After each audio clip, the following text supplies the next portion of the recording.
শুভ অপরাহ্ন প্রিয় শিক্ষার্থীবৃন্দ, তোমরা প্রত্যেকেই ভালো আছো, সুস্থ আছো এবং নিরাপদে আছো। তোমরা ইতিমধ্যেই জেনে গেছো আমাদের কলেজে ফেসবুক লাইভে তোমাদের ক্লাসগুলো এখন নেওয়া হচ্ছে। আগে আমরা রেকর্ডিং করে ক্লাস ফেসবুক পেজে দিতাম, কিন্তু এখন লাইভ হচ্ছে। তো এই লাইভে আশা করি তোমরা প্রত্যেকেই সংযুক্ত হবে এবং আমি আজকে যে বিষয় নিয়ে আলোচনা করব সেই বিষয় নিয়ে তোমরা প্রশ্ন উত্থাপন করবে, নানান জিজ্ঞাসা বা আমার সাথে আলাপে অংশগ্রহণ করবে। আসলে পড়ানোর কিছু নাই, বরং আমরা এমন বলতে পারি আলাপ করব। তো এই আলাপে তোমরা সংযুক্ত হবে, এই ক্লাসটা তোমরা শেয়ার করতে পারো বা যে সমস্ত বন্ধুরা জানে না তাদেরকে তোমরা জানিয়ে দিতে পারো। আমি ক্লাসের মূল আলোচনায় যাওয়ার আগে এই ক্লাসটা একটু শেয়ার করতে চাই। আরও অনেক শিক্ষার্থী আছে আমাদের কলেজের বাইরেও যারা কিনা যোগাযোগ রাখে, তো সেই সমস্ত শিক্ষার্থীদের উদ্দেশ্যেও এই ক্লাসটি একটু শেয়ার করে দিতে চাই। তো তাদের ক্লাসটি শেয়ার করে দিতে গিয়ে আমি একটু সময় নিচ্ছি। যারা তোমরা যুক্ত হচ্ছ, প্রশ্ন করবে এবং নতুন নতুন তথ্যপাত্র তোমরাও আমার সাথে এখানে যুক্ত করতে পারো। তাতে করে কি হবে, আমি আমার আলোচনাকে আরও বেশি সমৃদ্ধ করতে পারবো। আজকের আলোচনার বিষয় কি সেটা ঠিক এই মুহূর্তে বলবো না। আমি একটা গল্প আজকে মূলত আলোচনা করব। সেই গল্পের আলোচনা থেকে তোমরা আসলে বুঝতে পারবে একটা সময় স্যার কী বিষয় নিয়ে বেসিক্যালি আলোচনা করতে চাই। তো আমি আরেকটু সময় নিচ্ছি। আমি আমার আজকের ক্লাসটা বেসিক্যালি শেয়ার করতে চাই যেন অনেক শিক্ষার্থী এই ক্লাসটিতে অংশগ্রহণ করতে পারে কিংবা এই ক্লাসটা তারা নিজেরা ক্লাসের মাধ্যমে সমৃদ্ধ হতে পারে এবং অন্যদেরকেও সমৃদ্ধ করতে পারে। তো আমার ক্লাস শেয়ার করার পর্ব শেষ। আমি আজকে কি বিষয় পড়াবো তোমরা নিশ্চয়ই আমার এই ক্লাসের এই স্ক্রলের নিচে দেখতে পাচ্ছ। সম্ভবত বিষয়টা এখানে উপস্থাপন করা হয়েছে, কিন্তু আমি নিজে আর বলছি না। আমি মূলত এভাবে বলতে চাই যে আমি একটা গল্প বলবো। গল্পের ছলে তোমরা হয়তো বা বিষয়টা বুঝতে পারবে যে কী নিয়ে আলোচনা হবে। তো গল্পের তো নিশ্চয়ই একটা শিরোনাম থাকে, তো শিরোনামটা আমি কি দিতে চাই, শিরোনামটা হলো সংবিধান। আচ্ছা, এই সংবিধান শব্দটা দেখে তোমাদের কি মনে হচ্ছে? আমরা ধরেই নিই সরকারি আইনউদ্দিন কলেজের বাংলা বিভাগের যে সমস্ত শিক্ষকরা আছেন, নাজনীন নাহার, জহুরুল ইসলাম, বাশার সারোয়ার স্যার, তারা এই সংবিধান শব্দটা দেখেই প্রথমে কি বলতে পারে? তারা আসলে সাহিত্যের মানুষ, গ্রামারের মানুষ, অনেক বিষয় ভাবতে পারে। কিন্তু আমরা আমাদের দৃষ্টিতে তাদের দৃষ্টিতে একটু তাকিয়ে জানার চেষ্টা করি। তারা সম্ভবত এমন বলার চেষ্টা করবে যে সম প্লাস বিধান, তার মানে কি সংবিধান, তার মানে কি সন্ধি বিচ্ছেদ তারা শেখাতে পারে, তাই না? এরপরে আমরা আমাদের ইংরেজি বিভাগের কাছে আসি। আমাদের শ্রদ্ধেয় আব্দুর রহিম স্যার, চঞ্চল কুমার বিশ্বাস কিংবা নূরে আলম, তারা এই সংবিধান শব্দটা দেখলে কি বলতে পারে বলো তো? তারা বলবে যে কনস্টিটিউশন। সংবিধানের ইংরেজি কি? কনস্টিটিউশন। তারা শুধু এটাই বলবে না, বলবে যে এই বানানটা তোমাদের মুখস্থ রাখতে হবে, কারণ এই বানানটা তোমরা প্রায়শই ভুল করে থাকতে পারো। তারা এখানেই থামবে না, বলবে কি যে এই কনস্টিটিউশনের সিনোনিম কি? রুলস, রেগুলেশনস, এক্সেট্রা, এরকম আরও অনেক কিছুই হতে পারে, তাই না? তো এইবার চলো আমরা আমাদের কলেজের বাইরে অন্য কোনো জায়গায় যাই যেখানে সংবিধান নিয়ে অনেক গুরুত্বপূর্ণ কথা বলা হয়েছে কিংবা গুরুত্বপূর্ণ ব্যক্তির অবস্থান সেখানে। তো সেটা কোথায়? আমরা যাব সুদূর গ্রিস। আমরা গ্রিসে যাব। গ্রিসে কেন যাচ্ছি? গ্রিস ইউরোপ মহাদেশের একটি দেশ এবং সেটি ভূমধ্য সাগরের উত্তর অংশে অবস্থিত একটি দেশ। গ্রিসের কথা মনে আসলে আমরা কয়েকজন পণ্ডিতের কথা হরহামেশাই বলে থাকি: সক্রেটিস, প্লেটো, অ্যারিস্টটল, আলেকজান্ডার। তো এখানে আমরা অ্যারিস্টটলকে নিয়ে আলোচনা করব একটু। অ্যারিস্টটল সংবিধানের সাথে কেন গুরুত্বপূর্ণ? কারণ উনি রাষ্ট্রবিজ্ঞানের জনক এবং সংবিধান নিয়ে প্রায় 2500 বছর আগে খুবই চমৎকার একটা স্টেটমেন্ট দিয়ে গেছে। সেই স্টেটমেন্টটা আমি যদি কিছু লেখার চেষ্টা করি, the constitution is a way of life the state has chosen for itself। এই কথাটা কে বলেছেন? অ্যারিস্টটল বলেছেন। প্রায়শই তোমাদের এমসিকিউ পরীক্ষায় কিন্তু এই স্টেটমেন্টটা তুলে দিয়ে বলা হয় এটি কার বাণী। তো স্বাভাবিকভাবেই তোমরা শিখে গেলে অ্যারিস্টটল এই কথা বলেছে। এইটার বাংলা বিষয়টাও তোমাদের একটু জানা প্রয়োজন। এটার বাংলাটা এরকম যে সংবিধান রাষ্ট্রের এমন একটা জীবন পদ্ধতি যা রাষ্ট্র নিজেই এটা বেছে নিয়েছে। তো এই সংজ্ঞাটা কিন্তু 2500 বছর আগে। এই সংজ্ঞাটা বা এই তথ্য পড়ে কিন্তু সংবিধান সম্পর্কে ঠিক মূল বিষয়টা বোঝা একটু কঠিন হয়ে যায়। তো যেহেতু কঠিন হয়ে যায়, তাহলে চলো আমরা একটু যুক্তরাজ্য থেকে ঘুরে আসি। যুক্তরাজ্যে আমরা কেন যাব? সেখানে কে আছে যিনি এই সংবিধানের বিষয়টা অ্যারিস্টটলের চেয়েও সমসাময়িক সময়ে বেশি ক্লিয়ার করে দিতে পারে? সেই ব্যক্তির নাম কি? CF strong. উনি সংবিধান নিয়ে খুব চমৎকার কথা বলেছেন এবং ওনার এই চমৎকার কথাটা শুধু দুই একজনের মধ্যে সীমাবদ্ধ বা স্বীকৃত নয়, এটা সর্বজন স্বীকৃত একটা বিষয় যে সিএফ স্ট্রং সংবিধান নিয়ে যে কথাটা বলেছে এটা একদম সবার কাছে ক্লিয়ার হওয়ার মতো। উনি কি বলেছেন? বলেছেন সংবিধান হলো এমন একটি বিষয় যা সরকারের ক্ষমতা নির্ধারণ করে দেয় এবং শাসিতের অধিকার নির্ধারণ করে দেয়, সাথে সাথে সরকার এবং শাসিত মানে জনগণের মধ্যকার সম্পর্ক কি হবে সেই বিষয়টা কিন্তু এই সংজ্ঞার মধ্যে উনি নিয়ে এসেছে। আমি একটু এই সংজ্ঞার গুরুত্বপূর্ণ পয়েন্ট লিখি।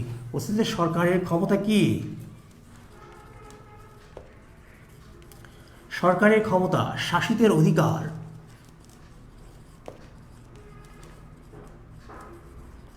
আচ্ছা, এরপরে কি? উভয়ের সম্পর্ক। আমি একটু সংক্ষেপে লিখলাম উভয়ের সম্পর্ক নির্ধারণ। আচ্ছা, খুবই চমৎকার কথা যে তোমরা নিশ্চয় জানো যে একটা রাষ্ট্রের একটা সরকারের 3টা বিভাগ থাকে, আইন বিভাগ, শাসন বিভাগ এবং বিচার বিভাগ। সংবিধান নির্দিষ্ট করে দেয়, টু দ্য পয়েন্টে বলে যে আইন বিভাগ তোমার কাজ এইটা, শাসন বিভাগ তোমার কাজ এইটা, বিচার বিভাগ তোমার কাজ এইটা। এবং সরকারের এই 3টা বিভাগের সাথে আমরা যারা আম জনতা আছি তাদের সম্পর্কটি কীরকম হবে সেই বিষয়টাও কিন্তু সংবিধান উল্লেখ করে দেয়। ঠিক এই জন্যই আমরা এখানে বলছি যে সরকারের ক্ষমতা নির্ধারণ করে, শাসিতের অধিকার অর্থাৎ আম জনতার কী কী অধিকার পাবে সেটাও কে নির্ধারণ করে দেয়? সংবিধান। সাথে সাথে এই সরকার এবং শাসিত কিংবা জনগণের মধ্যকার সম্পর্ক নির্ধারণ করে এই সংবিধান। এই কথাটা কে বলেছে? CF strong. এই জন্যে বলা হচ্ছে যে সিএফ স্ট্রংয়ের কথাটা খুবই চমৎকার সংবিধান কি অন্তত বোঝার জন্য। আমি কিন্তু তোমাদের একবারও বলিনি আমি তোমাদের সংবিধান কি কাকে বলে এটা পড়াচ্ছি। আমি কিন্তু নানানজন নানান কথা বলেছে, তোমরা তো গল্প পছন্দ করো, সেই গল্পের ছলে একটু বলার চেষ্টা করছি। এখন গল্প হলেও তো তোমাদের মনের মধ্যে একটা জিনিস কাজ করছে, স্যার যে বিষয়টা নিয়ে বা যে গল্প নির্ধারণ করেছে এই গল্প বলতে আসলে কি বোঝায়, তাই না? তো সেই বিষয়টা একটু ক্লিয়ার হওয়া দরকার। এখন এই যে কয়েকজন ব্যক্তির কথা, দেশের প্রেক্ষাপট বলতে কি বোঝায় সেগুলো বলা শেষে এরকম বলাটা বিশেষ প্রয়োজন যে সংবিধান হলো একটা মৌলিক দলিল, যে দলিলের মাধ্যমে আমরা বুঝতে পারি যে রাষ্ট্রের প্রকৃতি কীরকম হবে, সরকারের কাঠামো কীরকম হবে, সরকারের সাথে রাষ্ট্রের কি সম্পর্ক হবে, সরকারের সাথে জনগণের কি সম্পর্ক হবে এবং রাষ্ট্রের সাথে জনগণের সম্পর্ক কি হবে। যে বইয়ে এই বিষয়গুলো লেখা থাকে, লিপিবদ্ধ থাকে, আমরা সেই বইকেই মূলত সংবিধান বলে থাকছি। এটা গেল সংবিধানের একদমই প্রাথমিক আলোচনা। এছাড়াও আরও কিছু আলোচনা আমি তোমাদের সাথে শেয়ার করব। এই সংবিধান বলতে গেলেই কয়েকটি দেশের নামের বিষয় আলোচনা করা খুব প্রয়োজন। একটা হলো ব্রিটেন। আচ্ছা, ব্রিটেনের যে সংবিধান কিংবা আমেরিকার যে সংবিধান, সেই সংবিধান খুবই মজবুত এবং প্রাচীন সংবিধান বলা হয়। তোমরা একটা জিনিস জানো যে ব্রিটেনের সংবিধান নিয়ে যদি কেউ কিছু বলে ঠিক এইরকম বলে যে ব্রিটেনের সংবিধান হলো সবচেয়ে সমৃদ্ধ এবং প্রাচীন সংবিধান, সাথে সাথে এই সংবিধানে একটা অলিখিত সংবিধান। কি একটা কথাটা অদ্ভুত একটা কথা যে একটা সংবিধান আবার অলিখিত হয় কিভাবে? সংবিধান অলিখিত হয়, কেউ কেউ বলে অলিখিত, কেউ কেউ বলে যে এটা সম্ভব না, লিখিত তো হতেই হবে। আমরা যারা রাষ্ট্রবিজ্ঞানের ছাত্র তারা আসলে টু দ্য পয়েন্টে ব্রিটেনের সংবিধানকে অলিখিত বলতে পারি না। কেন? কারণ একটা সংবিধান পুরোপুরিভাবে অলিখিত হয় না, কিন্তু আমজনতা কেন এটাকে অলিখিত বলে? আসলে ব্রিটেনের যে সংবিধান, সেই সংবিধানটা শত সহস্র বছর ধরে নানান প্রথার মধ্য দিয়ে গড়ে ওঠা একটা সংবিধান, এবং কিছু কিছু বিষয় এখানে লিখিত আছে। কি কি বিষয় এখানে লিখিত আছে? তোমরা নিশ্চয় ম্যাগনা কার্টার নাম শুনেছ। ম্যাগনা কার্টা এটা 1215 সালে এই ম্যাগনা কার্টা চুক্তিটি স্বাক্ষরিত হয়। সে সময় ব্রিটেনের রাজা ছিলেন রাজা জন। মূলত রাজা জনের সাথে পার্লামেন্টের একটা চুক্তি হয়। এই চুক্তির মাধ্যমে কি হয়, রাজার যে অ্যাবসলিউট একটা পাওয়ার ছিল, সেই পাওয়ারটা রাজার কাছ থেকে চলে যায় কার হাতে? পার্লামেন্টের কাছে। আর আমরা এটা অন্তত জানি যে পার্লামেন্টে যারা সদস্য থাকেন তারা নির্বাচিত হয় জনগণের ভোটে, কিন্তু ওই সময় জনগণের ভোটের মাধ্যমে পার্লামেন্টের মেম্বাররা নির্বাচিত হওয়ার সিস্টেম তখনও চালু হয়নি। কিন্তু এই কথাটা ঠিক যে রাজার কাছ থেকে ক্ষমতা কিন্তু এই পার্লামেন্টের হাতে আসার কারণে জনগণের কিন্তু এক ধরনের অধিকার তৈরি হওয়ার একটা প্রবণতা সেই ম্যাগনা কার্টা থেকে কিন্তু চালু হয়। এরপরে আমরা আরও দেখি যে গ্লোরিয়াস রেগুলেশন 1688। এই গ্লোরিয়াস রেগুলেশনের মাধ্যমেও আমরা এটা দেখি যে ব্রিটেনের সংবিধানে, যেটাকে আমরা অলিখিত বলছি, কেউ কেউ লিখিত বলছি, ম্যাগনা কার্টা এবং গ্লোরিয়াস রেগুলেশন থেকেও ব্রিটেনের পার্লামেন্টের বিভিন্ন আইন কানুন তৈরি হওয়ার ক্ষেত্রে একটা প্রথা কিন্তু চলে আসছে। ঠিক এই কারণেই আমরা কিন্তু বলে উঠতে পারি না যে ব্রিটেনের সংবিধান ঠিক পুরোপুরি লিখিত কিংবা অলিখিত। হ্যাঁ, এটা উভয় ক্ষেত্রেই ব্যবহৃত হতে পারে। কেউ কেউ বলতে পারে অলিখিত, সেটাও প্রমাণ করা যথেষ্ট এলিমেন্টস আমাদের আছে। আমরা কি বলছি সেই ক্ষেত্রে? বলছি যে শত সহস্র বছর ধরে ব্রিটেনের যে একটা কাস্টমস ক্রিয়েট হয়েছে, বিভিন্ন নিয়মকানুন পাবলিক মানবে, পার্লামেন্ট মানবে, মন্ত্রীরা মানবে, রাজনীতিবিদরা মেনে চলবে। এই প্রথাটার জন্যই আমরা বলছি কি যে ব্রিটেনের সংবিধানটা অলিখিত। আবার আমরা যখন ম্যাগনা কার্টার দিকে তাকাচ্ছি, গ্লোরিয়াস রেভলিউশনের দিকে তাকাচ্ছি, তখন আমরা বলছি যে না, পুরোপুরি তো অলিখিত নয় ব্রিটেনের এই সংবিধান, এটা কিছুটা হলেও লিখিত আছে। এরপরে আমরা আসি আমেরিকার সংবিধানে।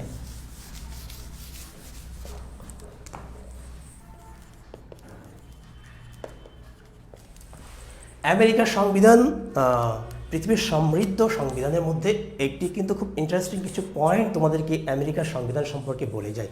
যেমন পৃথিবীর সবচেয়ে ছোট সংবিধান কাদের জানো তোমরা? এটা হলো আমেরিকার সংবিধান। কতটা অনুচ্ছেদ আছে?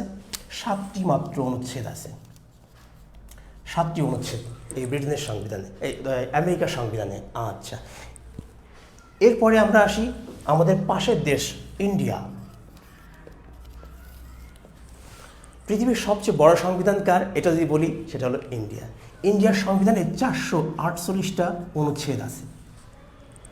তার আগে তোমাদের একটু ঘুরিয়ে নিয়ে আসতে চাই, সেটা হলো মদিনা সনদ 622 খ্রিস্টাব্দে এই মদিনা সনদ স্বাক্ষরিত হয়। সেখানে 47টি অনুচ্ছেদ ছিল। এটা মূলত হজরত মুহাম্মদ সাল্লাল্লাহু আলাইহি ওয়াসাল্লাম যখন মক্কা থেকে মদিনায় হিজরত করে, মদিনার বিভিন্ন সম্প্রদায়ের মধ্যে একটা অহিংস একটা অবস্থা বিরাজ করছিল। সেই অহিংস অবস্থাকে একটা ভালো হিংস্র একটা অবস্থা বিরাজ করছিল। সেই প্রতিকূল পরিস্থিতিকে একটা সুশৃঙ্খল কাঠামোর মধ্যে নিয়ে আসার জন্য হজরত মুহাম্মদ সাল্লাল্লাহু আলাইহি ওয়াসাল্লামের নেতৃত্বে মদিনার বিভিন্ন সম্প্রদায়ের মধ্যে যে চুক্তিটি স্বাক্ষরিত হয়, ইতিহাসে সেটা মদিনার সনদ হিসেবে আজও জল করছে।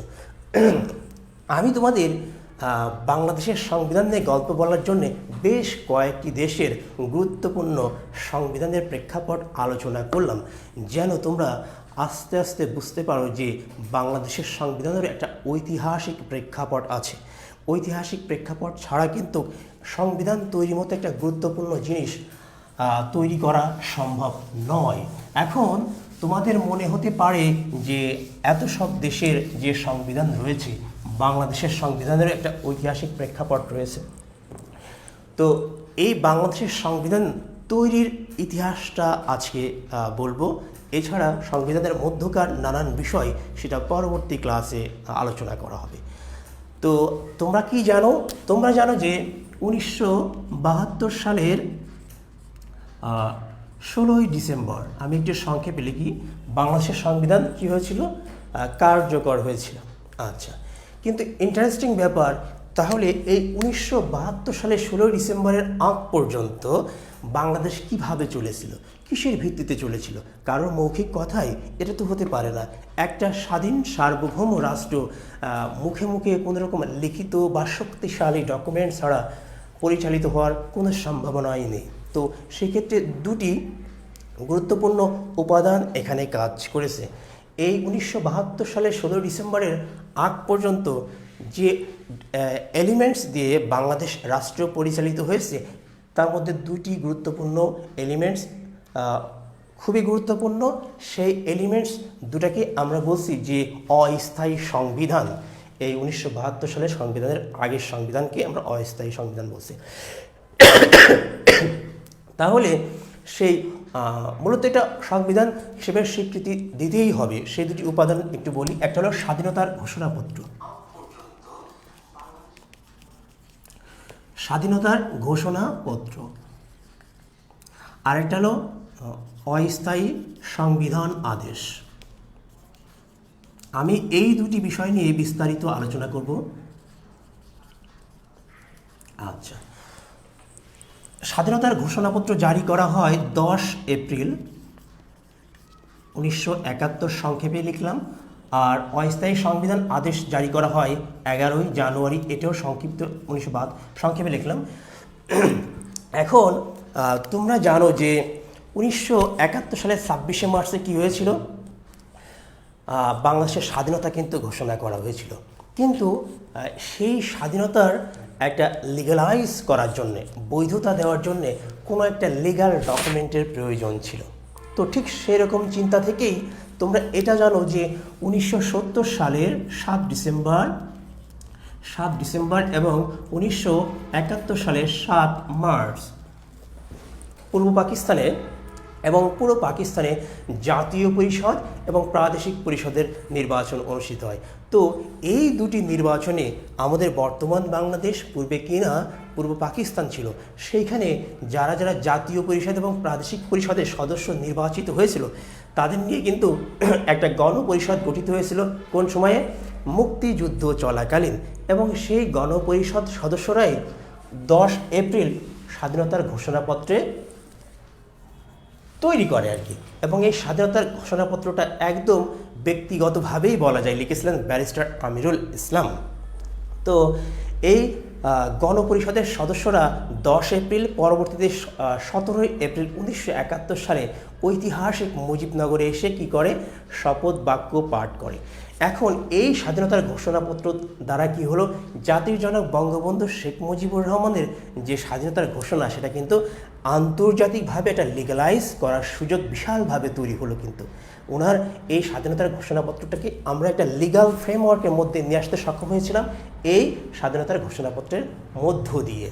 এটা একটা দিক। কিন্তু পরবর্তীতে আমরা দেখি যে এই স্বাধীনতার ঘোষণাপত্র দিয়ে আমরা কতদিন আমাদের দেশ চালিয়েছিলাম, বা স্বাধীনতার ঘোষণাপত্রকে আমি কেন অস্থায়ী সংবিধান বলছি।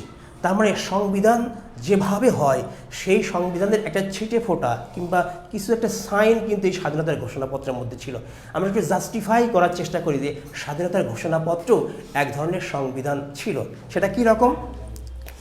একটা সংবিধানের মধ্যে উল্লেখযোগ্য কতগুলো দিক থাকে। সেটা কি? যে রাষ্ট্রের প্রকৃতি কীরকম হবে, সরকারের প্রকৃতি কীরকম হবে, রাষ্ট্রপতির ক্ষমতা কি অ্যাবসলিউট হবে না নর্মালাইজ হবে, সেই বিষয়টা থাকে।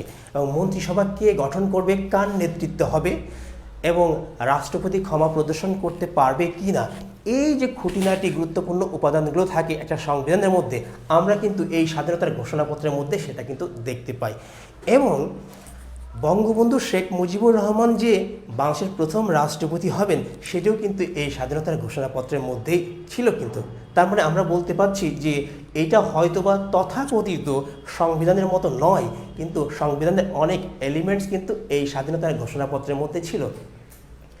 ফলশ্রুতিতে আমরা স্বাধীনতার ঘোষণাপত্রকে কি বলতে পারছি, সংবিধান বলছি, তবে তার আগে আমরা একটা অস্থায়ী সংবিধান অস্থায়ী শব্দটা ব্যবহার করছি, কেননা পরবর্তীতে এই স্বাধীনতার ঘোষণাপত্রকে আমরা ভেঙে ফেলি, কেননা আমরা গুরুত্বপূর্ণ বা মূল সংবিধান তৈরি করতে সক্ষম হয়েছিলাম। তো এই 10 এপ্রিল 1971 এই স্বাধীনতার ঘোষণাপত্র দিয়ে আমরা মূলত কতদিন আমাদের রাষ্ট্র পরিচালনা করেছিলাম, আমরা 26 মার্চ 1971 থেকে আমরা এই 11 জানুয়ারি 1972 এই সময়কাল পর্যন্ত কিন্তু এই স্বাধীনতার ঘোষণাপত্র দিয়ে বাংলাদেশ রাষ্ট্র পরিচালনা করতে পেরেছিলাম। এখন প্রশ্ন হলো, আমরা তো সংবিধান ফাইনালি পেয়েছিলাম 16 ডিসেম্বর 1972 সালে, তাহলে বাকি সময়টুকু কোন বিধি দিয়ে আমরা রাষ্ট্র পরিচালনা করলাম? সেটা মূলত কি অস্থায়ী সংবিধান আদেশ, সেটা নিয়েও আলোচনা হবে। সেটা তোমরা নিশ্চয় জানো যে বাংলাদেশ স্বাধীন হওয়ার পর জাতির জনক বঙ্গবন্ধু শেখ মুজিবুর রহমান 10 জানুয়ারি 1972 সালে বাংলাদেশে আসে, এবং এই জন্য 10 জানুয়ারিকে আমরা কি বলি, স্বদেশ প্রত্যাবর্তন দিবস বলি। তো উনি এসেই কি করলেন, উনি এসেই মূলত এই যে বাংলাদেশের যে সিস্টেমটা ছিল সেটা, উনি তো রাষ্ট্রপতি তো বেসিক্যালি অর্ডার ইম্পোজ করতে পারেন।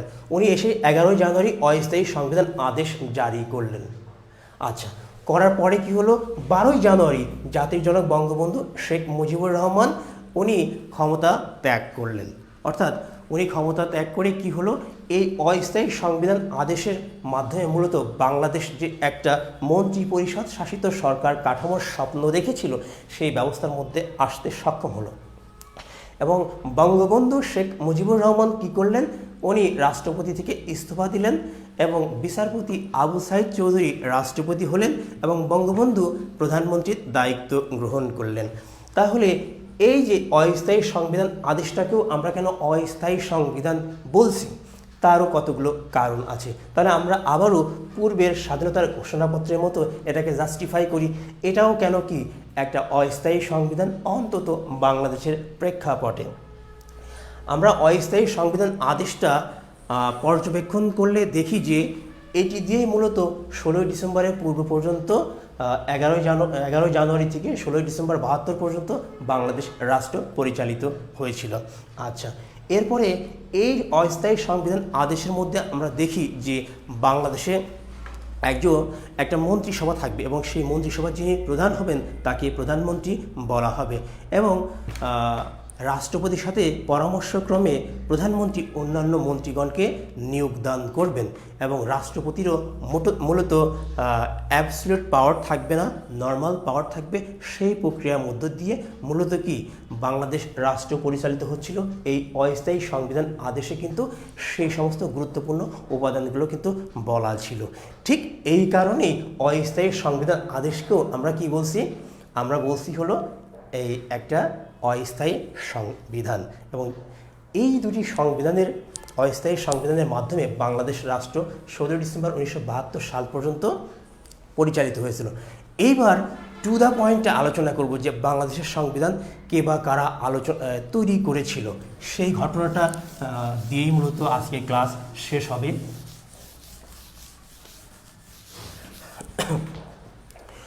তোমরা জানো আমি বেশ কিছু প্রশ্ন দেখতে পাচ্ছি। আচ্ছা, একটা প্রশ্ন পেয়েছি, আমি এই প্রশ্নগুলোর উত্তর দিব।